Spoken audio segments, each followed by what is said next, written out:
Hey, today I'm talking about my 5 least favorite old films that I watched in 2023. So they are 5 films that were released prior to 2023 that I watched in 2023 for the first time, or if I had seen it before, it had been a while, so I kind of forgot about it. And it is a total of 279 films.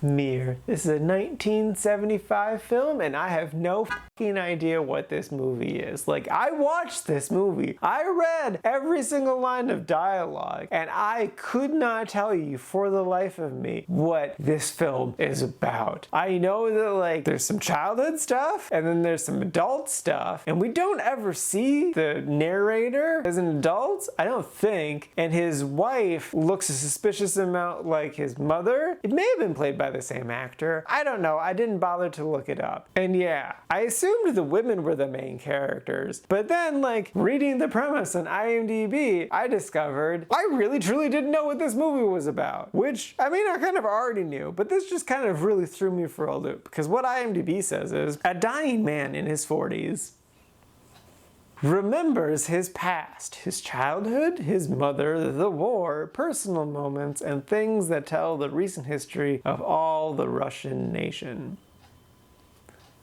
Sure, I'll take your word for it. Yeah, I got no idea. The only thing I do like about this movie is that on the Criterion subreddit, the top post of all time is a really funny video making fun of the poster. So that, yeah, that's nice. I like that. This movie? No. No. Sorry if you understand it and like it. I didn't. Robin Hood 2018. This one stars Taron Egerton, and I'm very frustrated by this film because it nails so many things on the Robin Hood good movie checklist. Taron does a great job as Robin. He's very charismatic and charming, but also a bit of a dick. Maid Marian is very strong and independent and a little bit flirty, though it's clear during like one of the makeout scenes that the actress was not into it, but it's kind of looked past that weirdness. They included the Muslim character via Jamie Foxx, which I always like that. It has really, really good action, and it's really, really fun. The issue is, it's really dumb. Like, I hate how incredibly fucking dumb this movie is. Like, it just kind of beats you over the head with how dumb it is. And like, it's trying so damn hard to be cool. Like, it wants you to think that Robin Hood is Batman. This is basically just a Batman movie, but with Robin Hood instead of Batman. And I hate that so much. He's not Batman. Stop making him Batman. And then on top of it, like, what gets me is that they treat bow and arrows and crossbows like they're machine guns. That's it. Like, they literally have a machine gun crossbow. Like, the opening action scene is basically just a scene from Black Hawk Down, except everyone's holding bows and arrows and crossbows, but they're still firing like they're machine guns. So it makes no sense whatsoever. And then the costumes. Oh my god, the costumes. According to IMDb trivia, the costume designer was instructed to make the costumes 1/3 historically accurate, 1/3 modern, and 1/3 futuristic. That. I hate them so much. Why did they set this movie during the Third Crusade? They start the movie off with some narration being like, this isn't the story you think it is. We're also not going to tell you the date and give you the history because you don't care about that. No, just do what the frickin' made-for-TV movie is and don't set this during the Third Crusade. Why did a Canadian made-for-TV movie understand this really simple concept that this big high-budget Hollywood movie couldn't frickin' understand? Just set this in a dystopian future, and then you can have all sorts of cool, crazy costumes, and then you can do some cool bow and arrow futuristic tech. Like, you can still do all the gun stuff that you apparently love doing, except it'll make more sense because it's a future where things are just weird instead of a make-believe part of the past that's just fucking dumb. Ugh. There are fireballs like every 10 minutes. I got so angry at them. They're just fireballs, but why are you there? There's a mine. There is a mine in this movie, and for some reason, there is just constant sparks flying everywhere the entire time. Why? Why is this happening? Why do you want this film set during the Industrial Revolution? Just set it there. Don't have it set. Okay, I hate this. I'm so upset. I'm so angry. See, this is why this is a didn't like. Even though they do so many things right, it just pisses me off so much. You could have had a cool film if you wouldn't have tried so hard. Why you gotta be this way?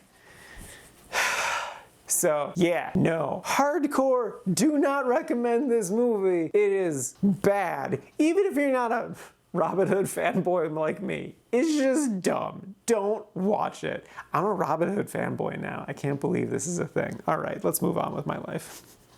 Bloodfest. This is a 2018 horror movie produced by Rooster Teeth, who I used to be a big fan of, but am definitely not anymore. If you're familiar with them, it's when Bernie left is when I stopped watching. I was kind of on my way out the door, but then his departure was kind of the nail in the coffin of like, yeah, no, I'm done with this. I still like Gavin and Gus, but I'm just kind of moved on in my life. So the basic premise is there is this horror festival that's happening, and wouldn't you know it, they lock the doors and then kill everyone inside to make a cool movie. So I went into this with very low expectations. I didn't really want to watch this movie. I had a feeling it wasn't going to be good, and like immediately it was just like bad acting, bad cinematography, bad lighting. The premise is fine, I guess, but like even the kills were dumb and I just didn't care for them. Everything about this movie just compiled into just like a terrible experience. So yeah,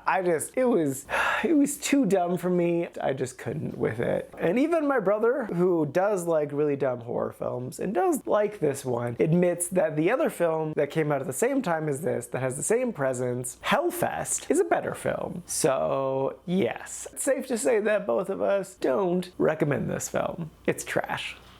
Biodome. This is a 1996 film starring Pauly Shore. I remember liking it a good solid amount in high school. This time around, not so much. The basic premise is Pauly Shore plays an idiot, and him and his buddy accidentally break into a biodome that's going to be locked shut for a solid year. And since they don't want to open it back up, these two idiots are now stuck inside of this thing. And all they do is just be dumb, and that's it. I think the premise is fine. I think the premise is solid enough. Two idiots just doing their thing can be fun. What didn't work for me this time around is that it really just felt like Pauly Shore going around making weird noises. Like, the characters don't really try to do anything besides just be silly or have sex. And it's just not fun or engaging. I did like the other actors in it, the non-two main leads, but that wasn't enough to really save the movie for me. I just couldn't with it. I had to shut it off. It's too dumb. I just can't. So I did not like it, and I do not recommend it, though I will say that my buddy Corey, who told me to watch this movie, would recommend it. He has a soft spot for it. So take that as you will. I hated it, and he kind of likes it. And lastly is Kazaam. This is a 1996 film starring Shaq, not Sinbad. This has like the whole Mandela effect thing. The only thing I really remembered about this movie was the part where all the junk food falls from the ceiling, specifically the burgers hitting the ground, and that's about it. And I didn't go into this movie with high hopes. I know it was very trash critically, but man, I did not enjoy this film. The premise is this kid who gets bullied gets a genie one day, but the genie can only grant material wishes instead of metaphysical wishes, and then he's also struggling to grant wishes for a bit because reasons. Yeah, no, what I hated about this movie is it's trying to be like The Never-Ending Story, the first one, which I crazy love and definitely recommend, but instead it ends up being like The Never-Ending Story Part 3, which I crazy hate and totally don't recommend. It was my least favorite old movie of last year, rightfully so. Fuck that movie. And it's just dumb. Like, the main character, the main kid, is just the most unlikely unlikable little piece of shit. Like, he's a dick to everyone. Yeah, sure, he gets bullied, but I'm not gonna say he deserves to get bullied, because I'm not that much of an asshole. But like, I don't feel bad for him that he's getting bullied. I don't have any sympathy for him. And I'm so confused why he's confused about the genie. It takes him the whole first act to even comprehend that this genie is a genie. And I'm like, you saw him do stuff. Why are you confused? I hate you. So yeah, again, I had to shut this movie out because it was just so dumb. And again, I definitely don't recommend it. I didn't like it. But this time, no one else is in counterpoint of me saying that they like this movie. I have a soft spot for this movie. I don't think anyone does. So no one recommends this movie. Don't watch this movie. It's terrible. Yes.